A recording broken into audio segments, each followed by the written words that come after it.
Trout routes combine stream maps and river data to help you find fishing access faster.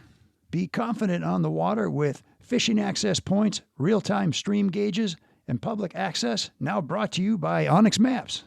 Whether you're looking for blue lines, gold medal rivers, or something new in your backyard, Trout Routes has the data to get you on the water fast. Destination Angler podcast listeners can try 1 month of Trout Routes Pro for free by clicking on the link in the episode description. Do what I do and put more access in your hands and explore the water you love with Trout Routes today. This week on the Destination Angler. Are trout more fun to catch, do you think, than a salmon? I do. I think I can, if I hook a salmon, I will land it 90% of the time. Yeah. Like, I've done it enough where I know how to land these fish, but land them where they don't challenge me. Whereas every time you hook a trout, you don't know what's going to happen. Yeah.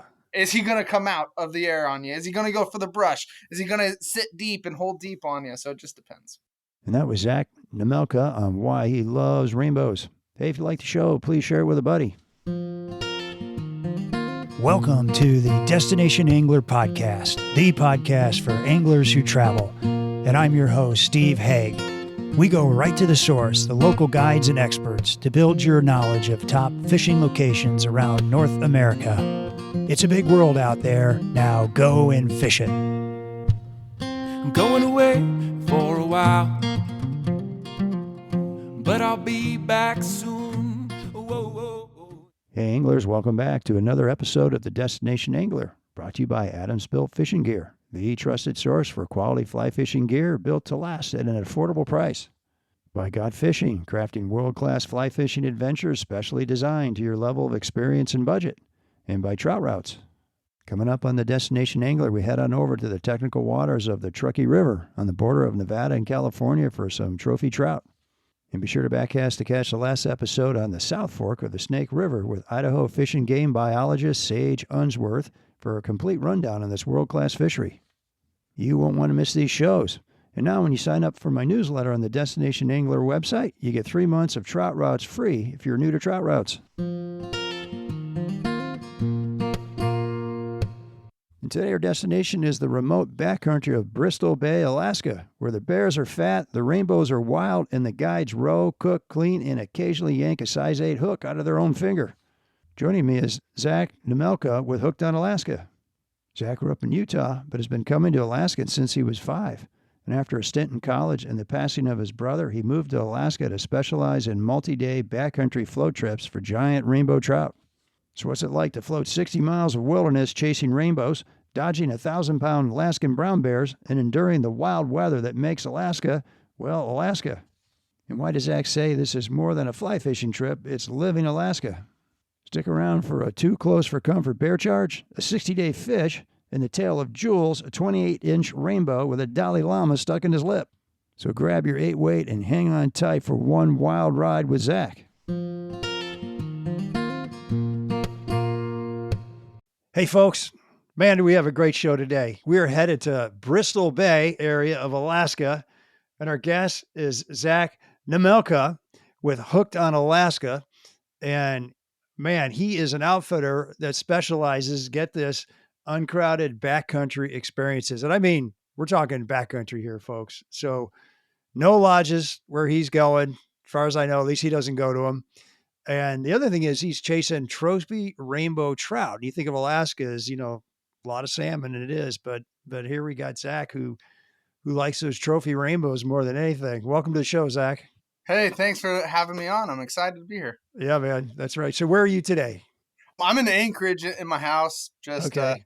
Got done doing some guiding and just actually getting ready to head out here in about 2 weeks. Oh, sweet. What's that big white thing with horns on it behind your head? That's one of the reasons I'm in Alaska. That's my Dall sheep. We've named, he has a name, it's Bruiser. Yeah. So he's very important. Yeah. What's the story on him? Was that your first Dall sheep ever or something? Yeah, that's my first DIY Dall sheep. So I dropped out of college, was working some construction and originally from Utah. So I was in Utah and I was sitting there one day and I'm just like, what am I doing with my life? Like, I was at work, I'm like, what am I doing? I'm like, I love hunting and fishing. So why am I not in Alaska? So I quit my job, ended up getting a job with a lodge in Bristol Bay, Yeah. and packed up my truck, drove up here. A year later, became a resident. And then a year and a half later, I went sheep hunting and shot Boom. that sheep on September 17th. I lost like 20 pounds on that hunt. It was Really? wild. Why? Were you had to hike several miles to get to him?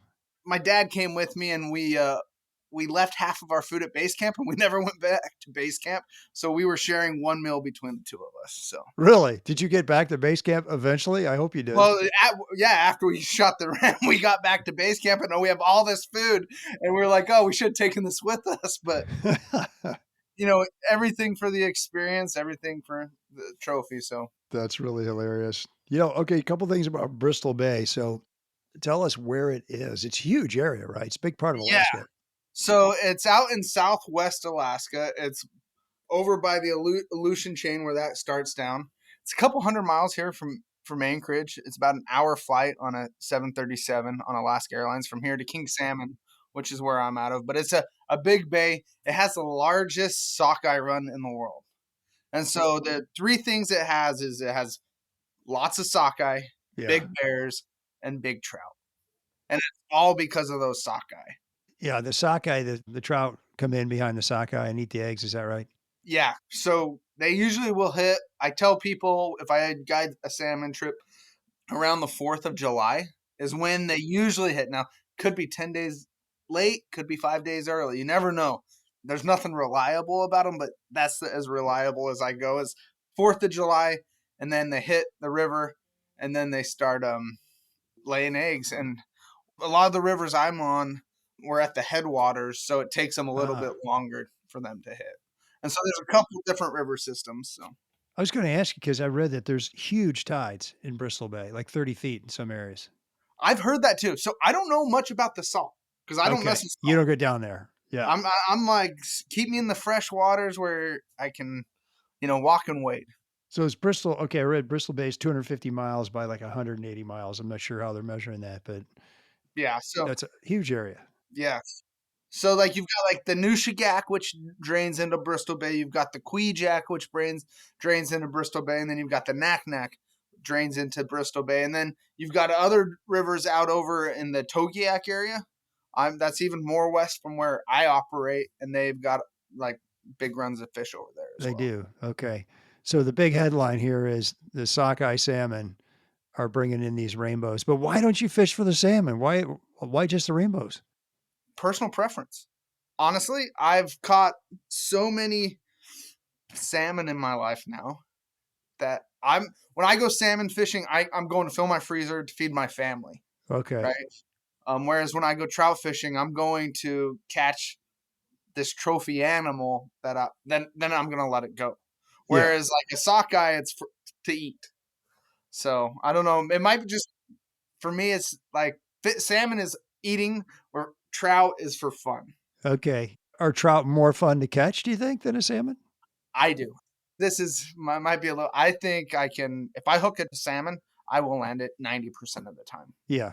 Like I've done it enough where I know how to land these fish, but land them where they don't challenge me. Whereas every time you hook a trout, you don't know what's going to happen. Yeah. Is he going to come out of the air on you? Is he going to go for the brush? Is he going to sit deep and hold deep on you? So it just depends. Huh. And what's a salmon do? Just super predictable. What's he do? Yeah, so like a sockeye salmon, when you floss one, they usually go kamikaze on you. So they're going to come out, poof, explode. That's cool.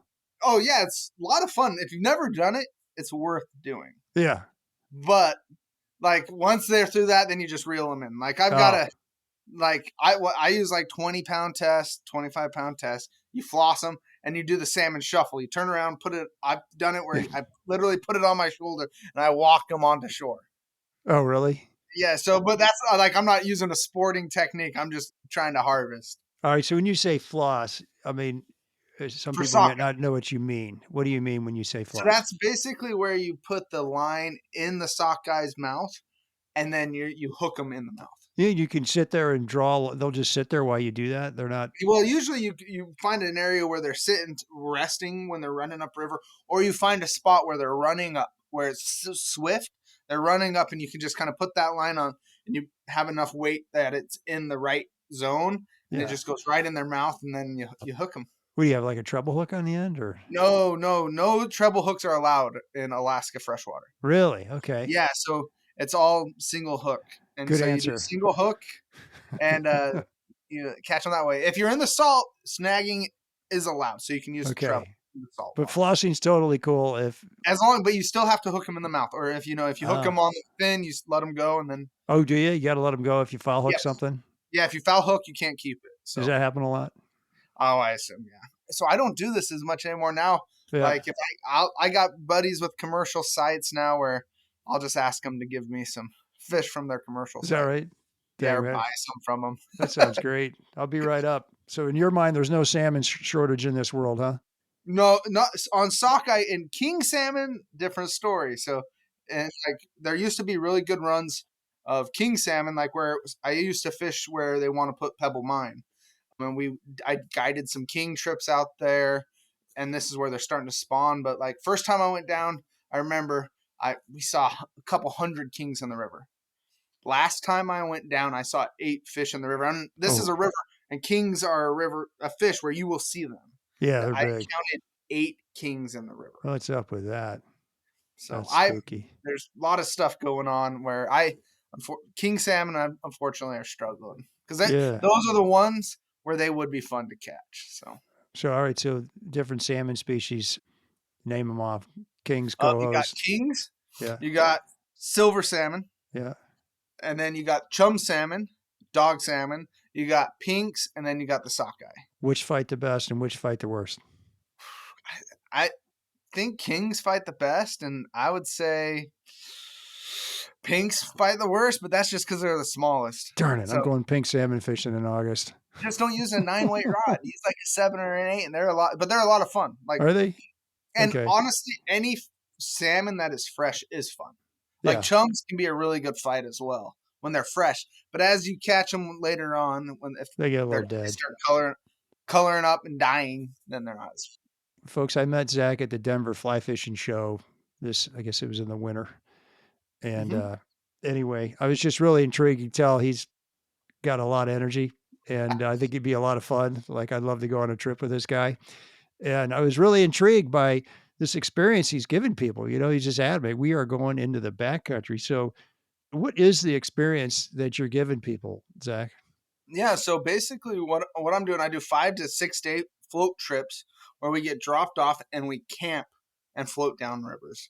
Between 40 and 60 miles, we'll go into the river and we're chasing trout. We're not like, we might catch I've caught on some of our rivers, we'll catch grayling as well, we'll catch char, you'll catch salmon, but we're chasing big trout. And so right now in June, you can catch them throwing fry and smolt patterns.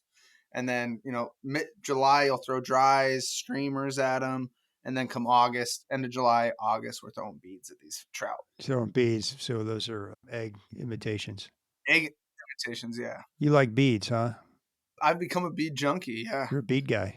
Oh, I painted a couple thousand this winter. Yeah. In the dark, there's not much to do, so I just start painting. Yeah. Yeah. So, All right. So what's your terminal setup there? Where's the bead go? Where's the hook go? How many beads? yeah, All that. so you have a bead or have your hook. I use size like 6s and 8s, depending on what bead size I'm using. And then you have the hook, the bead above it, about 2 inches. How does it stay there? I peg. I use Oh, pegging. you peg. Okay. Or you can, there's rubber pegs, there's toothpicks. Okay. There's a debate about if you should use those rubber pegs because it's rubber, or if you should use toothpicks. So Yeah. like it also changes how that bead will float. Oh. So you do that. There's also, you can wrap it, and there's a bead knot some guys will tie. And then I don't like using weight personally. Oh, Like really? I think, yeah, because when you use weight, like if you're a really good fisherman, a really good fisherman can fish really well. But as you get newbie fishermen in, the more points of contact you have on your line, the more likely you are to get tangled. Even me who I Okay. fish all the time, I tangle up sometimes, and then you have to cut it and retie. So by no weight, you can just be fishing in that bead, and the hook or weight, you just have to cast further upstream. Really? Yeah, so you go there, and then I like to go, if the river's 3 feet deep, I'll put my indicator about 4 feet. Oh, you do have an indicator. Yep, indicator, and then you have an indicator. You ever tight line them? I've seen it. Well, half the time, honestly, I'll see the fish eat the bead and tell the person to set the hook. Oh, okay. So you like your indicators there just to kind of give you an idea where it is, and you might see a fish move in to come eat the bead. And if you just see that mouth open and close, you yank. And you open and close, and you're like set, or you start Yeah. seeing that fish start shaking their head, and you're like, Oh. go set. You have clients that are like, huh, what's going on? Yeah, I've had that happen. I'm sure you do. It probably takes them a while to figure it out. And just to see the fish, it's hard sometimes for guys. So you've got a pegged egg bead that's a couple, what'd you say, 5-6 inches up from the hook? Oh, 2 inches. 2, all right, right there. And then when you set the hook slides right up into the peg and into the fish's mouth. Yeah, well, so the bead might even it should stay there, and that hook will go in. Oh, and okay. hook. Okay, Yeah. interesting. Just one bead, not 2 or 3. Not 2 or 3, no. Okay, an indicator fish. Did you ever spay fish for them? I'm not a spay fisherman. Where I fish, the rivers are so small that spay fishing really doesn't work. Really small? Yeah, so I do fish one large river, the Alaskan, which you can spay fish on that one. Yeah. But on the rivers that I'm mainly fishing, they're like mountain streams. Like I'm from Utah, so I grew up fishing the Green River, Ooh. which is a famous, river in the West. Yeah. The rivers I guide are smaller than the Green. Like I can walk across the whole river at all points, usually. No kidding. Oh, that's kind of cool. Doesn't mean it's easy wading. Like I fall in it once or twice a week usually, but Where was your shower for the day? exactly. At least it keeps me a little clean, right? You told me a month ago when we first talked that you shower once a week by jumping in the river. So it sounds like just fall in. I do that sometimes if it gets a little warm. So does it get warm in Alaska? What's warm? Yeah. Well, right now it's pretty cloudy, but like it was in the 70s the other day. Oh, was it? Okay. Yeah. So, but the other thing people don't realize is that they're like, oh, 70 degrees is not that warm. I'm like, yeah, but that's 70 degrees for 24 hours. Yeah. It doesn't like cool off. Oh, really? Because it's sunlight. Right now, you're all day? All day. We're almost at the longest day of the year. Yeah, the solstice is coming up. Like June 21st, maybe? I'm not sure. Yeah, anyway. Hey anglers, if you're on the hunt for fishing gear that's as tough as you are, look no further than Adams Built Fishing Gear.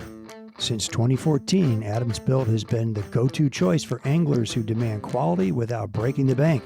Their lineup of lightweight waders, high-quality nets, and meticulously designed fly boxes is second to none. But here's what really impressed me. Adams Built stands behind their products like no other. Every single item is guaranteed to last. Yep, you heard that right. And get this, Adams Built waders even come with a lifetime repair replace guarantee, with you only paying for shipping. Now that's a deal you can't beat. So why settle for gear that won't last? Make the smart choice and gear up with Adams Built Fishing Gear today. Ask your local dealer for Adams Built or visit www.adamsbuiltfishing.com and tell them Steve sent you from the Destination Angler podcast. Here's Brian Oakland, founder of Got Fishing. There's really no reason for an angler not to use Got Fishing when everything we do for you is free. We have the best trips around the world. We only work with the best outfitters, and we're definitely going to get you the best deal and the best dates guaranteed. That's why we have clients come back time and time again. We have Don with us on this trip. This has been his 6th fishing adventure with Got Fishing, and I think if you asked him, it is because of all the little things. We don't tell people, we ask questions. What is it that you're looking for? What would be most important to you? Who's coming with you? What's your experience level? And really at the end of the day, what is the most important aspect of this experience that you're looking to take home? And then from there, we just marry them up with some of the best lodges, let them take a look at 2 or 3 different options and pick what's going to be best for them. Well, there you have it, folks. A pretty good case for choosing Got Fishing for your next big adventure. So what are you waiting for? Give Brian a shout or visit gotfishing.com. All right, so we got sidetracked there. The experience you're giving. So how do you get people, you say they drop you off. Is this float plane or they got jet boats? How do you get up there? So everything's by plane. So cool. What people do, so I operate out of King Salmon. I've also operated out of Iliamna. which are both villages out there in Bristol Bay. It's like an And airport out there, I'm guessing. yeah, so King Salmon has an airport where Alaska Airlines can fly in, where Iliamna, the only way to access it is through local air taxis. Okay. So from King Salmon, we take a float plane about an hour to the headwaters, and we get dropped off on a lake. And from that lake, then you float down and the 20 to 60 miles, and you fish your way along. And I've got floated these rivers so many times. I've got campsites along them where we'll stop, camp. Yeah. Did anybody ever swipe your campsite? You're like, hey, man, here's Yeah, my that campsite. happens. Sometimes that happens, but you know what? I've got another one just Yeah. a little bit away where I'm okay going to it. Is that right? What are the campsites like? One of my favorite campsites. It's in this big rock wall canyon, and the nice thing is not a lot of people use it because it's a backup camp for a lot of other people. Yeah. If the campsite's swiped, right? So you can pull in, You but swipe their campsite, it sounds like. well, usually there's one that everyone loves. This is my favorite though. Yeah. Rock wall. There's usually an eagle nest right around the corner, and there's usually a couple trout sitting there, but the river is just going, and it's just 80 to 100-foot rock walls. Wow. And you're in the grass, and if the salmon are in, then they'll get bears walking up and down the canyon on you. But You don't have a lot of room to move if you're in a rock wall canyon, do you? no. With a bear? Well, if they come in, you try to let them come around you. And, Yeah. hey, I've never had any issues. Knock on wood. Never. I'm sure. No, Alaska no- guide for how nothing many too years? bad, None. There are bears in Alaska? Just a couple. Just a couple. And so I do most of my stuff in Katmai National Park, which has the highest density of bears in the world. And these are Alaskan brown bears, those giant ones? Yes. Yeah. Dang. Alaskan coastal brown bears, they're over 1,000 pounds, especially come September when they've been eating on fish for Wow. a month. They just explode. The best are the little cubs. They're just little fluff balls. Yeah, I love to hug them, huh? When they're all, their bellies are dragging on the ground. They're so fat. Yeah, they're just so fat. And you're just like, oh man, you're cute, but you can cause problems. Yeah. So how many bears have you seen over the years? I'm pushing probably 10,000 bears at this point. 10,000. And That's every bear in Alaska, isn't it? The things there's a lot of the same bears. Okay. Right? Well, that's Not okay. 10,000 different bears, but like I've had a day where I saw over 100 bears in one day. In one day. Why would you 100 bears in a day? What are they? So what I would say is 100 bear encounters where it's like, oh, there's a bear. There's that many? So there's a river called Moraine Creek, and I was floating Moraine Creek. Yeah. And there's a section where there's a bunch of bears. They just are constantly eating. People come to bear watch them, take photos. A lot of people fish on it. And as I was floating by, because we had to get through this section to get to our camp, so we're floating by in a 300-yard stretch. I counted 40 bears. Wow.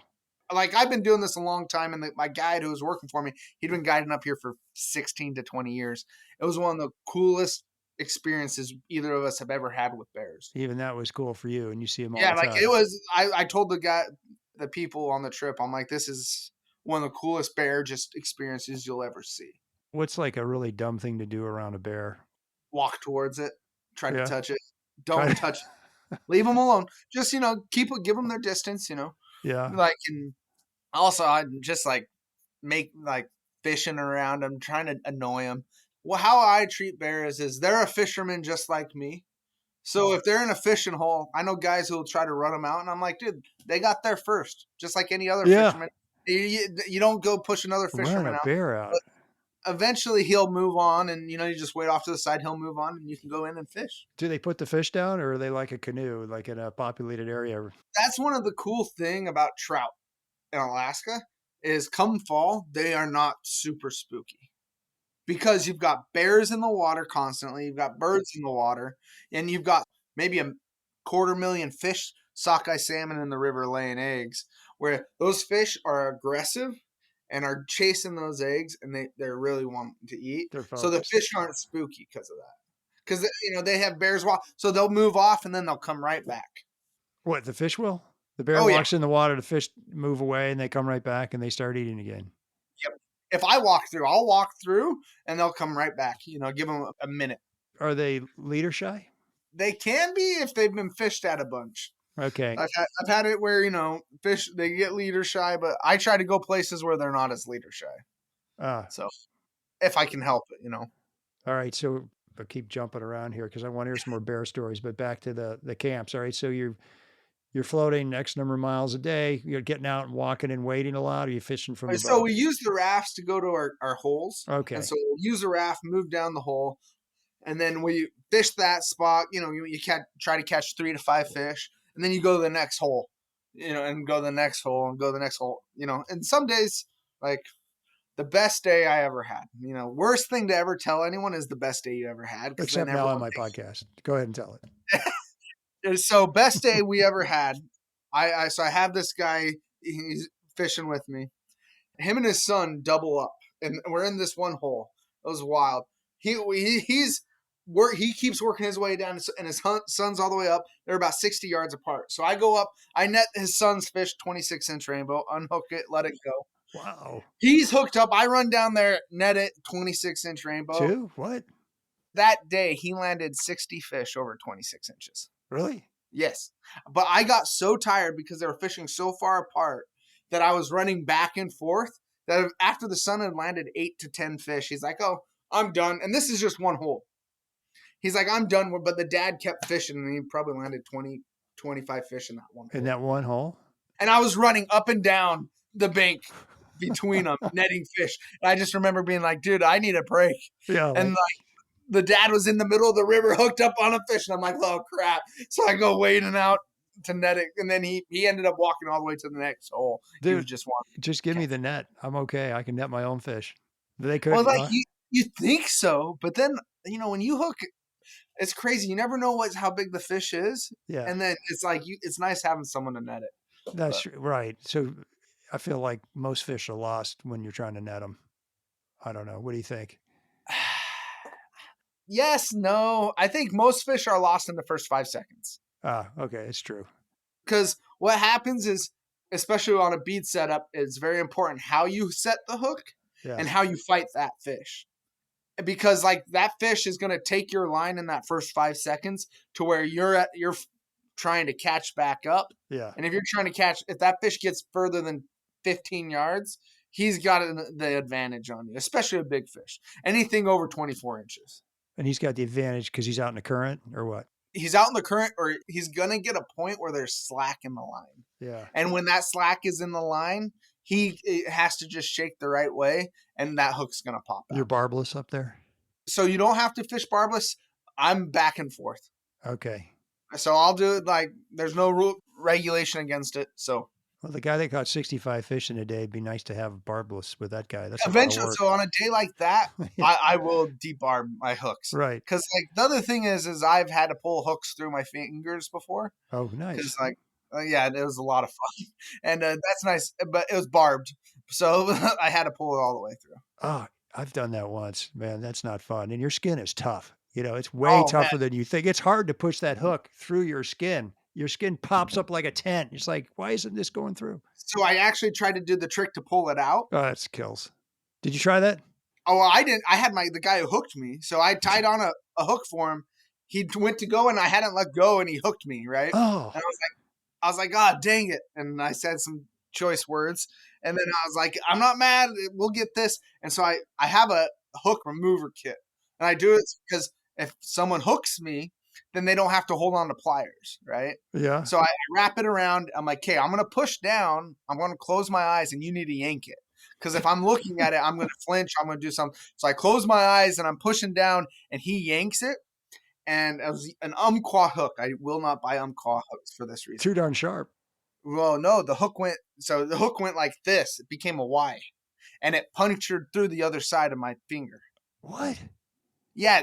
So he yanked with something that our skin is so strong, it bent the hook in my hand. And it just pushed it farther in, out the other side? Pushed it farther in. So then it came out. So then I clipped the bottom of the eye, and I tried pushing it out, and I couldn't do it. I couldn't. And my fisherman was ready to pass out at this point. Yeah. He's like, he felt bad. I'm like, it's all good. And then his brother was laying on the bank sick because something while he's traveling. It was a while. So we're sitting there, and I'm just like, then my guide came around, and I was like, Jason, come pull it.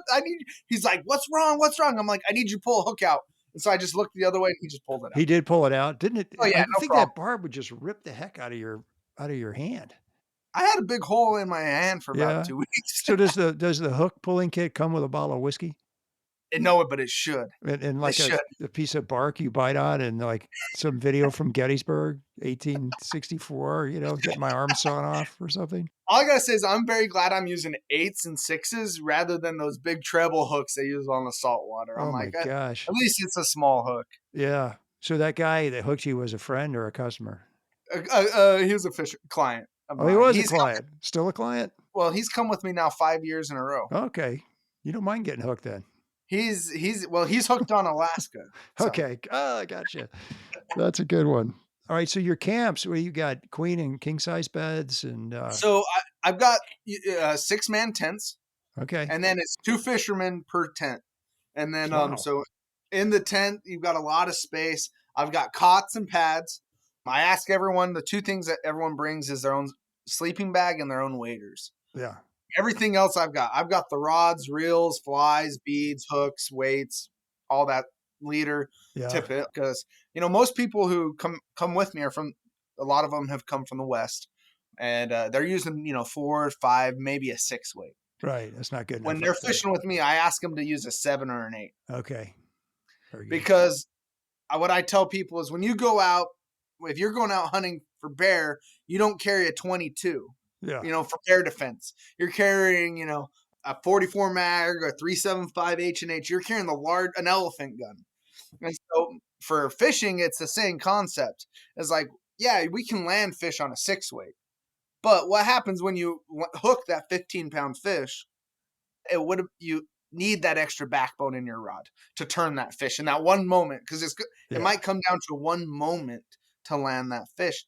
And if it doesn't go right your way, then you're not going to land it. So that's why I say a 7 or an 8, because I had the biggest fish of my life got lost that I've seen. That fish, the fish was 32, 33 inches. I saw him in the water. We landed a fish right after that was 30 inches. Giant fish, but the guy wouldn't use my fly rod, which was a 7. He wanted to use his, and I was like, okay, whatever. And his was like a 5? He was using a 5. He landed a 30-inch fish on a 5 weight. That's pretty good. Awesome. But the thing is, when that fish cleared water, I just remember my jaw dropped. I was like, oh my gosh. That's a big fish.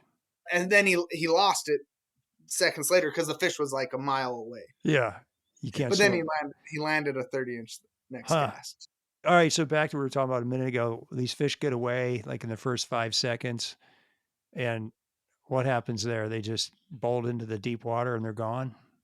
Deep water, into the current. It depends on where you're at. But like they just, it's big fish know how to get away. They don't get caught much. Like the bigger fish I catch they don't have hook marks on them. They're really clean fish. And they've just lasted a long time with kicking fishermen's butt.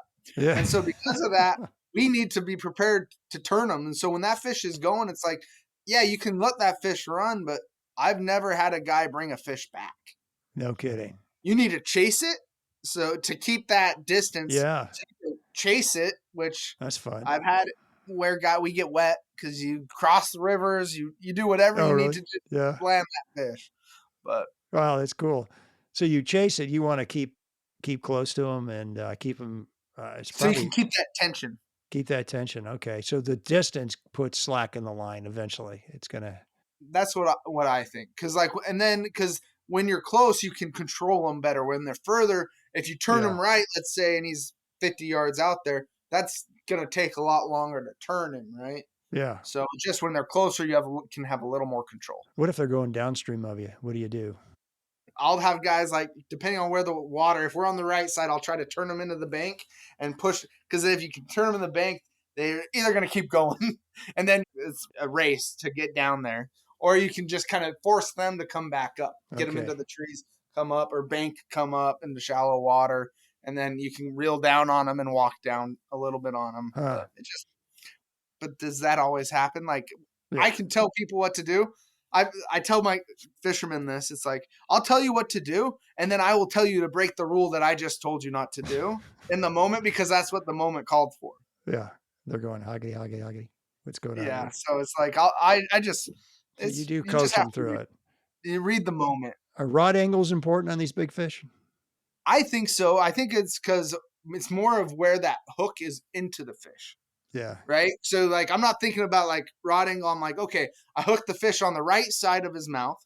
And so if I pull this way, then my hook's going to be facing this way. And so it's like, I don't want to pull the hook out. Huh. Well, that's Like, interesting. Yeah. I was steelhead fishing a couple years ago and I had this big fish on and I got a little cocky and I walked it down to where my buddy was and our guide. And they're like, "Oh, Zach, you got a big one on." I'm like, "Yeah." And I beat the fish, right? But I'm walking him in and he did a swirl on me. And when he did that swirl, I didn't adjust my rod Yeah. and it changed how my hook was in his mouth and he popped out like that. Didn't break, nothing. It just popped You out. actually, so how do you know where that fish is hooked? Can you see it in the water or you just know by the take? Know by how you set the hook and how, like, where the take was. So, like, if you set your rod tip upstream, that hook's probably facing straight up. If you go upstream this way or to your right, then that hook got dragged up to the right. So it might be in the front, where if you go down, you probably got him in the corner of his mouth. Where do you like it? Corner? Corner of the mouth. So I tell people go down, set downstream. Downstream. Plus, fish like swimming upstream. Yeah. Right. So if he's swimming upstream and you set downstream, then you're pulling against him. Okay. So I try to common sense fish. I don't know if it works all the time. That makes sense. I love that. So what's the you get a phone call and guys like, yeah, I want to come fishing into the backcountry. What kind of questions are you asking the angler to see if this guy is my kind of customer? Right? Because do you just take anybody or? Yeah, I'll take anyone. You will, okay. If you're down to sleep outside, if you're down to be in the bugs, because what I tell people is if you go to a lodge, every day you're going to stay at that lodge and then you're going to go visit Alaska every day. Yeah. When you come with me, you're going to go live in Alaska. Because if it rained, I've had it where it rained every day, all day for 5 days straight. Like, and the only place of refuge is underneath in our tents. Like raining, like pouring down rain, not just sprinkling. I'm saying pouring down rain. Like, that can happen. 5 days. 5 days, it can happen, right? Yeah. Or I've also had it where it blows like 80 miles an hour, where my tents are being blown in, and I'm just like, are we going to fly away today? Because it's just gets windy. It's like you're dealing with the weather. You're going to have bears that we have to pay attention to. Whereas when you're in a lodge, you're in a nice lodge. You have all the amenities that you'd have at home. Whereas with me, you're going to deal with some discomfort. But the benefit that I have is we're camping on the river. Let's go fish. Yeah. So if it's raining, you know what? Let's go fish. If it's blowing 80, let's go fish. Or it's midnight. Let's go fish. And you'll go with them? If the client's like, hey, I want to keep fishing and it's midnight, you're like, I'll go out with them. A lot of the time, guys at that time of day will be like, hey, grab a rod. So I'll pick a rod up. I'll catfish with them a little bit. Oh, okay. Oh, good. Yeah, you get to fish a little bit then. Okay. Like I'll go cast with them or I'll go out, it's like, hey, let's throw a mouse on. Let's see what we can catch tonight. I love handing my guide a rod and say, I'm going to watch you for a while. And you'll learn a lot by. Honestly, I try not to fish with guys often. I'm sure. Because my big worry is I've landed, so last year I went out by myself it was like 1 a.m. and I landed a 30-inch rainbow. If I was with a fisherman who paid me to go fishing with me and I land that fish, I feel bad because I've landed plenty of big fish in my life. I don't need to land I don't need to land them anymore. Like, I love still doing it. Don't get me wrong. Yeah. That's all I actually want. Yeah. But I feel bad because this guy he could have had that fish. Yeah. Or had the opportunity at it. Because that's all it is an opportunity. I've had guys come with me multiple times and everyone who's come with me on certain rivers has landed a fish over 2 feet. I've never had someone not. And I went 17 trips in a row where we landed a fish over 28. Wow. Really?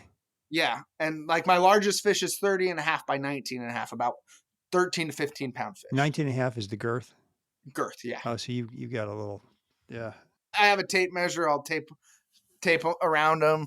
And so I think actually at the Denver show, I had a mount of that fish. Oh, really? Okay. Yeah. So I had there's a mount. It was a spectacular fish, but I just don't want to take that away from people. Cause that's what they're coming fishing with me is to potentially, I've had a guy where every day he broke his personal best.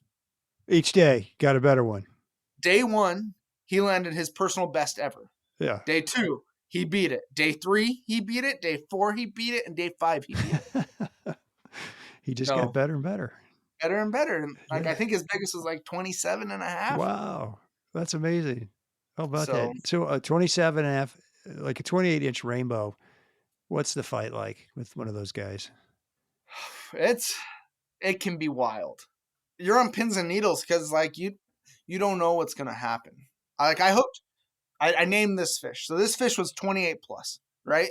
I'm looking at this fish. I saw him with sockeye. He's bigger than all the sockeye. He's a 28-inch plus inch fish. I named him Jules because we left a Dalai Lama in his mouth the first week. The Dalai Lama is a type of a fly. Yeah, type of fly. Not the Dalai Lama. Okay. Yeah, not the Dalai. Yeah, not the Dalai Poor Lama. guy. So the Dalai Lama got left in his mouth, and this fish was in the whole time. Yeah. And so I told this guy, I'm like, this fish is going to be in this hole. We've hooked him 3 weeks in a row. Now this is your guys' turn. We just landed a 26-inch fish. I hadn't seen this Jules in the river. And then all of a sudden I see him and he's sitting underneath this tree. And I'm like, okay, here's the rule, guys. Do not put your bead in the water until you're ready to fish, right? Don't put it in the water because you don't know when these fish what presentation these fish want. I don't know why. There's sometimes something will happen where they want it. We hook this fish, we do a drift. Now we're walking back up, and the guy literally, so the creek's probably like 15 feet wide at this point. It's in a braid. Wow. And now we have this fish. He's sitting underneath these bushes, and he drops his bead in the middle of the river as we're walking upstream. I watch Jules dart out this big blue, beautiful 28 plus inch rainbow come out and smack that bead, hook. I yell set. The guy sets upstream, which I tried telling guys not to. Yeah. The fish runs right to the wood, jumps up in the wood, breaks off, and I'm using 20-pound test. He's in the wood. He jumped up inside the bush. Inside those alders and busted off. That's cool. With 20-pound test. 20-pound test. Yeah. So what X is that? Like 04 or something? I use 20-pound test. Just 20. That's your rig is 20-pound test? I don't use 20-pound anymore. I use 15 now. Okay, 15. I use 12 and 15-pound. 10, 12, 15-pound test. Holy smokes. All right. So if you're going up, you say in 2 weeks and the sockeye aren't in yet, what are you fishing? What's the food source there that you're going? So we have really good bug hatches on one of my rivers. And so I'm throwing we get drake patterns. We do caddis patterns. So mayflies, caddis flies. We have a bunch of stone flies. Yeah. I'll throw streamers. You got fry smolt running the river. So those type of patterns, mice patterns. I had a father-son that came with me a couple years ago. They're family friends. I guided the dad before, and he's like, I want to bring my son. So they came fishing with me. And we're fishing on the upper end of my river. And the upper end, lodges will fly in the hike and walk and wade the upper end of the river because it's accessible from the lake where we get dropped off at. And we're up there, and fishing's not good. I'm like, hey, guys, I tie on some mouse patterns. I'm like, let's boogie on out. Let's go to another spot. And so we boogie on down, and while we're going down from there to our campsite, we had 40 to 60 eats on mice, landed about 25, 30 fish on mice. Wow. During the summer, so it's bright out. It's night. Yeah. It's not night. I think of mousing at night, like in Michigan, but it's daylight. Yeah. No, it's 24/7. Like I had some guys catch fish last year. They fished all the way till 4 a.m. Yeah. And they were catching fish till 4 a.m. They were having a blast. Was that on day 1? No, that was day 5. Oh, really? They didn't want to go home. No, they were loving it. They were just crushing fish. That sounds great. That's the other big thing is I love fishing. I do this job because I love it. Yeah. I get just as excited for a guy catching a fish as if I would catch it. Yeah, I can tell. So Steve, if you came with me, I want you to catch that fish more than I want to catch that fish because I've done it. And so for me, it's like another part of the puzzle is getting you to catch that fish. And if you came with me, you would land a fish over 24 inches. All right, this is a total personal question. You tell me you don't want to answer this, but what's the biggest tip you've gotten for a week's worth of work? Oh, as much as my trip, more than what my trip costs. Like the guy doubled the trip? Yeah. Really? For me and my guide. Oh my gosh. Was this guy a hedge fund manager? And New York or something? Don't tell. I don't want to know. I've had a couple of those guys too. Like, Really? the thing is my job and my guide's jobs is like, I'm the cook, I'm the dishwasher. We will set up the tents by ourselves if our clients want. Yeah. If not, then they can help us set up tents. We like set up takedown camp. Every day you got to do that because you're moving. We do this every day. We row the boat. We like it was funny actually. Last year I'm sitting on the bank. So at the bottom end of one of my rivers, there's 6 jet boats that are permitted, and lodges have these jet boats, but they have a stop limit. So they can only go up like 3 to 5 miles of the river, and then they have to walk or jet boat. They Oh. can't jet boat past that. But you're up past that. You're up there past. We're getting ready to get picked up the next day. So we're right at the bottom. We're at the end of our trip, and we're sitting there, and it's a beautiful day. Like I was wet wade fishing, and we're done. And a jet boat was sitting at our campsite where we were going to camp, and I heard him chat, and the guide was like, "Yeah, I would never do their job. It's way too hard. I get to go home and sleep in a bed at night." And I just laughed. I couldn't help it. I just started laughing because he's right. But the thing is my experience, I have way more fun. I enjoy it. What's the scenery like? Oh man, it depends on the river, but I've got rivers where we're up in the high tundra, and then on like the Lagnac, it's big wide river, and then it braids up. On Moraine Creek, it's high tundra, shallow, and then on my American Creek trip, you start high and you drop over 1,000 feet in 20 miles. So you start up in the tundra, then you drop into the trees, you go through the canyon, then it braids up into the trees, and then you end up in frog water at the bottom in a swamp. And that's where you stop because is it? And that's where you stop and get picked up in the swamp. Wow. Like my boats are always dirty when I fish there because you're rolling your rafts in a mud pit. And so are you deflating rafts, and that's how you get them on and off how do you pump them up? I used to do it by hand, but now that I've been at this for, I think, almost a decade, nine years, something like that. Yeah. I learned that it's easier if I use a battery powered battery powered. Okay. So that's what I do now because it's a lot easier. I'd be sitting there going, my guide's turning blue. What do we do? Blowing up our rafts, and it's taking 6 hours. That's a lot. When I used to do them by hand, it would take me about an hour. Yeah, with a pump to get the raft set up. So, all right. So are you in some big time mountains? Like I look around, I'm seeing lots of snow, lots of high peaks, or is it? You said tundra a minute ago. Yeah, so it's high tundra. So yeah, so we're at the top of the Aleutian chain. So we're where the Alaska range ends and the Aleutian chain starts, and it keeps going down. So there are mountains. So we start on our one river at about, I think it's like 1,800 feet, but then there's mountains around us that go up to 4,000 or 5,000 feet.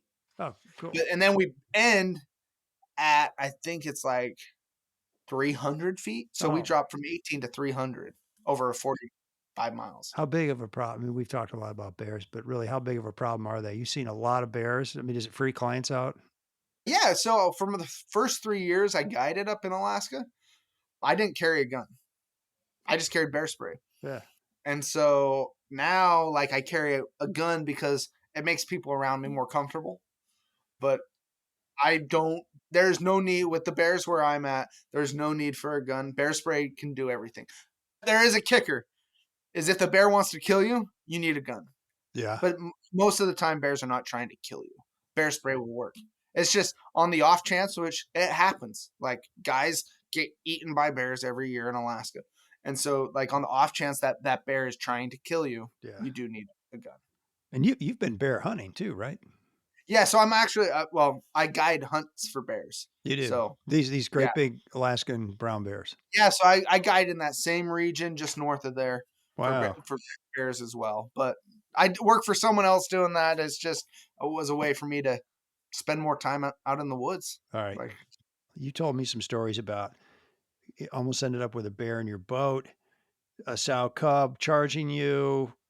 You had to lay down in a river once. Can you get into some of those stories? You just take off and tell some bear stories for a while.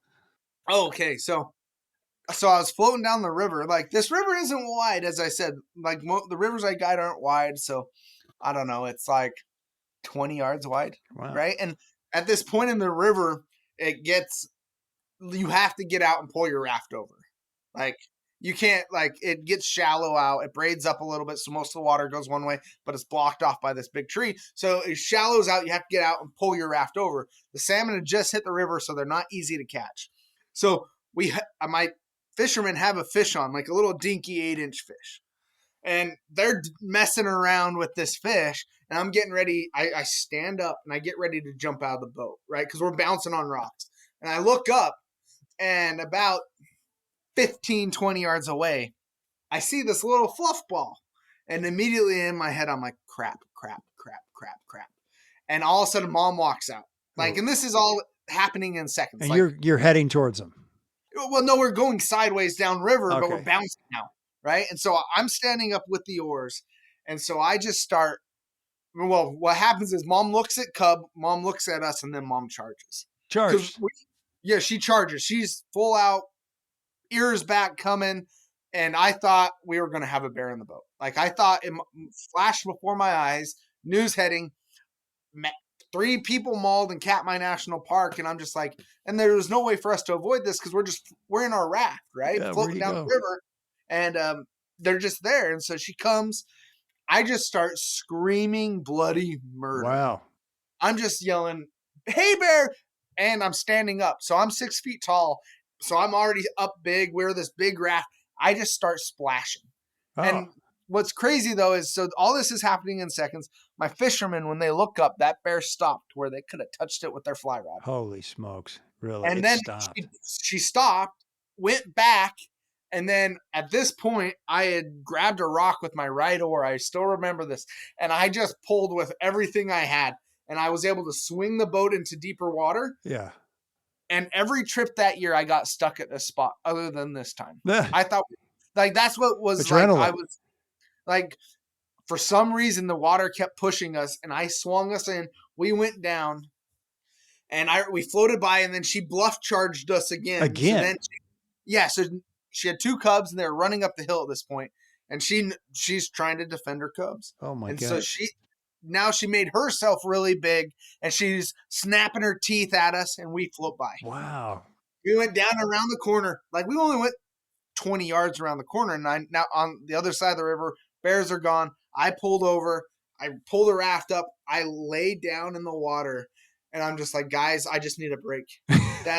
That's as close as it's ever happened. Like, I've been bluff charged before. I've had bears snap their teeth at me before. Like, just when I'm floating by, stuff happens. Like, you surprise a bear. Like, but that bear, I still remember like all that flashed in my eyes, and I'm like, this is it.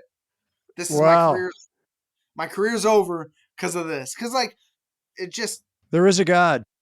Yes, I was very blessed that day. Hedge of protection around you, brother. Oh, man, that is amazing. I was wondering, do you have to go change your underwear too? I mean, I would think that I checked.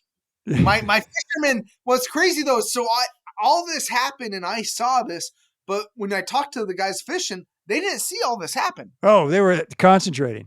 All they saw was a bear at 9 feet where they could poke her with their fly rod. They just look up and there she is, and then she's gone. Can you smell them when they get that close? Oh yeah. Oh, the bears do have a distinctive smell. Do they? They smell bad? I heard they have bad breath. They smell like. I assume because they're eating rotten fish all the time. But from all the people I know that have been mauled and survived, they tell me they have bad breath. Oh man, I don't know where I read that. I read that somewhere in some story. Some guy was talking. I believe it. They definitely don't smell good. They smell like rotten. Might have been in that movie, The Revenant. Remember that one? Yeah, that's a good one. Guy kind of turns into a bear by the time the movie's over. Oh my gosh! Here, I got another bear story. Do you? Let's hear it. So this is so we're down in a braided section of the river. So we're fishing and there's a big fish. We just had landed about a 27-inch fish, and we hiked back up into this hole because we had gotten our butt kicked the day before when we floated through it. But I knew those fish were going to still be there. So we hiked back up in there and we're fishing at this fish. And he just pulled into a flat and started eating. So he had come out of the deep hole and was eating it on the flat. We fish, and finally we get adrift, and we get this fish to eat. And we haven't seen it. We've seen some bears around us. You can hear them chasing fish. All of a sudden I hear, woof, woof, and a bear's running. And I'm like, where is this coming from? And my fisherman is standing on top of a log, like a root ball, on top. And this bear, and there's a side channel, right? And this bear comes just barreling out of the side channel. And I see this bear is looking behind it. And you can hear two bears. A bigger bear is chasing this Oh, bear. no. Really? And that bear, usually when bears see you, they're like, oh, there you are. And they go another way. Yeah. Like, they don't want to mess with us. We don't want to mess with them. No big deal. Well, this bear didn't care. He's like, I see you guys. I'm coming. So I'm standing on this root ball with my fisherman. I bail off. He bails off. We start running downriver, and Really? I'm screaming. Yeah, so we're running down this river. We're screaming at the bear. The bear finally, the other bear, It's coming at you? You're running down the river. Yeah, he's running because he's worried about getting killed by a bigger bear. This bear will mess him up. So he's like, I'm out of here. But then I'm like, this bear is getting way too close. So we take off downriver. So we're running downriver. He's running downriver. We lose the fish pops off. And then that bear finally is like, okay, I'm good. And then he crosses on the other side and then keeps walking upstream and goes fishing. He went over and said to his buddy, that was great. We just freaked those fishermen out. Oh, dude, all I got to say is like, I was just like, crap. Like, because we've been fishing at this fish for like 5 minutes. Yeah. So it's like, of course it happens right when we hook the fish. Yeah. Too. A nice one. It's like, of course. So that one was pretty funny. Maybe that was your 34-inch rainbow. Oh, probably 38 at this point. 38. Why not? It's been a year. I got to grow it a little bit. They get bigger. All right. Hey, shifting gears. So how in the world, I heard a little bit about your story, right? Because you talked about it at the beginning, but you're in Utah and grown up in Utah, and now all of a sudden you're in Alaska. Like what took you there? So I'll do it real quickly. So basically what had happened is I loved the outdoors my whole life. So I was going to college at the time and my brother passed away. Oh, and so sorry. Thanks, I appreciate it. But what I realized I had some really fun trips with my brother before he passed away. My dad took us on a really cool trip, a hiking trip, 21-day hiking trip. And when that happened, I realized, what am I doing? I was trying to be a lawyer, maybe go the finance route in life. And I'm like, that doesn't matter. My blessing is I've got 21 days camping with my brother as my memory. And so I'm like, I want to go continue that. So I had a couple years where I was just kind of like drifting. I didn't drop out of college. I was working construction, kind of started college back up. And then I was like, I'm going to go chase my dream, which is Alaska. I've heard stories about it. My dad came up when he was in his 20s and worked in a fish cannery. And then I'd been coming to Alaska since I was 10 years old, 2 times a year. Wow. And we would chase rainbows in the fall and steelhead in the spring. And so I'd been doing this and we DIY it, do it ourselves. And so I'm just like, Alaska's where I'm going. So I just load my truck. You married at this point in time? No. I got married a couple years ago. Oh, good for you. So yeah. Congratulations. So not married, single. I actually had a girlfriend at the time and I broke up with her and said, I'm moving to Alaska. Going to Alaska. I'm done with you. Yeah. I basically like, I met some people and they're like, dude, you're nuts. Like, what are you doing? And I'm like, dude, I need a change of scenery. And so I ended up in Alaska. And then I worked for a lodge up there and they had a bunch of lodges. They had an air taxi and I was like a do everything for them. Yeah. You told me you were a ramper. What's a ramper? A ramper. Yeah. So basically when the float planes landed, I would help turn the float planes, dock them, and then I would help unload them and load them. Okay. So I was a ramp, and then I'd drop people off at the airport, pick them up, get them ready, and then I would prepare every float trip that left. So I made sure the rafts were good to go. I made sure the gear was good. Yeah. And I prepared it for them. And then these guys, they knew me a little bit and got to know me. And I'm like, yeah, I'm here in Alaska, so I can go sheep hunting, so I can go fishing. They're like, hey, you would actually be a good float trip guide. Because in the float trip industry, you have a really high turnover. And it's hard to get guys to do a whole season. Even I have this trouble. Just because it's so much work, it's so much time away from your family.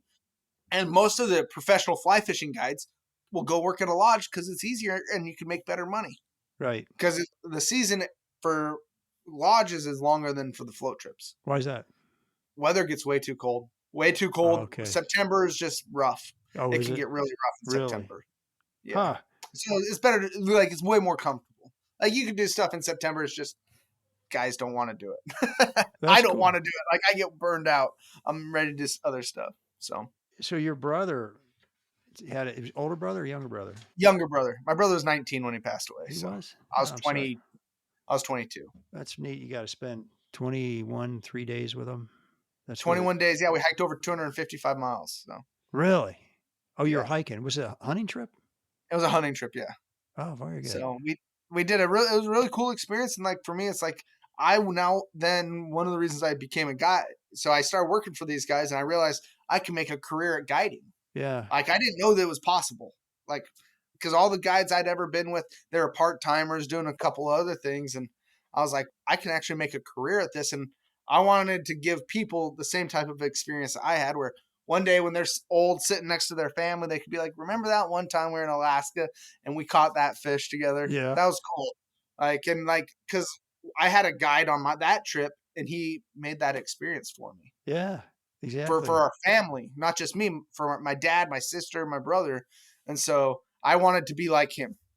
That's what I tried to do. You want to be like that guide, huh? Mm-hmm. Do you feel like, I mean, if I could ask you just a question about your brother, do you feel like a little bit of your brother kind of is living on in you right now? I don't know. Yeah. Maybe. I don't. My brother wasn't like an outdoor. I'm the outdoorsman in my family. Oh, okay. Because my dad and my brother would just tag along and do stuff. He'd go with us. Like he'd come fish. He'd go hunt. He wouldn't go do it on his own. So I don't know. Like all I know is I'm trying to give people those same experiences I had. Yeah. Because I know how important it is to me. Like, catching a big fish is awesome. Don't get like Yeah. harvesting a sheep is awesome. But like that sheep on the wall, the real memory of that sheep is my dad was there with me the whole way. We suffered and we struggled. That's a cool thing. Yeah. Or like that big fish. The cool thing about those big fish is what you had to do to get through it. And I just am grateful that I can facilitate that for someone. Yeah. So am I. That's, I mean, seriously, people like you make the world go around. I'm telling you, because people like me want to do the stuff that you're doing. Maybe not all summer, but like 5 to 7 days sounds really, really good to do that kind of stuff. You got an embarrassing guide story, the most embarrassing moment of your guiding career? I got a couple. There's one on Instagram that I've actually posted it. It hurts my soul. Even when I watch it, it hurts my soul still. Oh, actually, this one, yeah, I do. So the guy who ran the masonry company I worked for in Utah came fishing with me. Friend of my dad's. He came up fishing with my dad. Yeah. And it's like the second trip I've ever ran as my own outfit, right? Second time ever down this river. Like I'm learning this river. We land this fish. He's out of the boat. He has this streamer, throws it in the river, strip, boom, hooks the fish, lands this fish. I'm in my belly, like I'm up to, as high as my waders can go. I net this fish. The fish is longer than my net. Like it goes all the way out and his tail's sticking out of my net. But I'm in the water. So I go to unhook the fish, right? Because I don't know why I do it. It's just how I do things. I'll unhook a fish and then we take photos with it. So one of the reasons is if we drop it, then it can just swim off. We don't have to mess with it too much.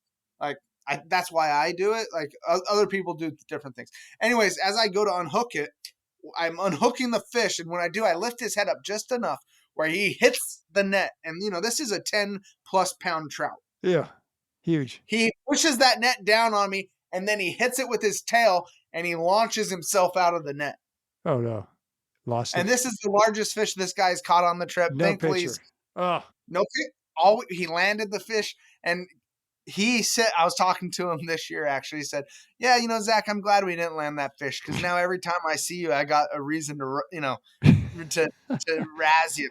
Okay, yeah, it's some ammo for him, right? Yeah, and so, but that one hurt pretty good. Then I had another one it's on Instagram. The guy's fighting a fish, and the fish runs on him, right? And so he's trying to hold it, walk up.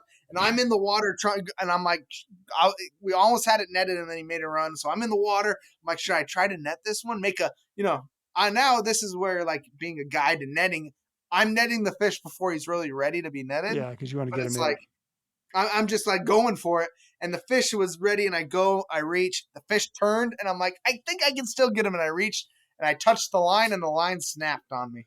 Oh my god! And then it gets off, and I turn around and I slam the net in the water. I was really pretty angry. There's a video of this on Instagram? Oh, there's a video on my Instagram. And it humbled me because then every comment on it was, man, you need a better net guy. They didn't know you were the guy. They're like, you should hire someone to net next Yeah, time. And I I'm know. like, he did. Oh. That outfitter, man, he needs to get a better net guy. That's Exactly. hilarious. Well, you sent me a bunch of videos, folks. I'll be putting those out on Instagram here over the next 2 weeks when the show's out here. All right, I got some rapid fire questions for you, okay? You ready? Okay. Toughest job you've ever had? This one, Okay. being a raft trip fly fishing guide. Tough job. Okay, first paying job. I was a referee For what?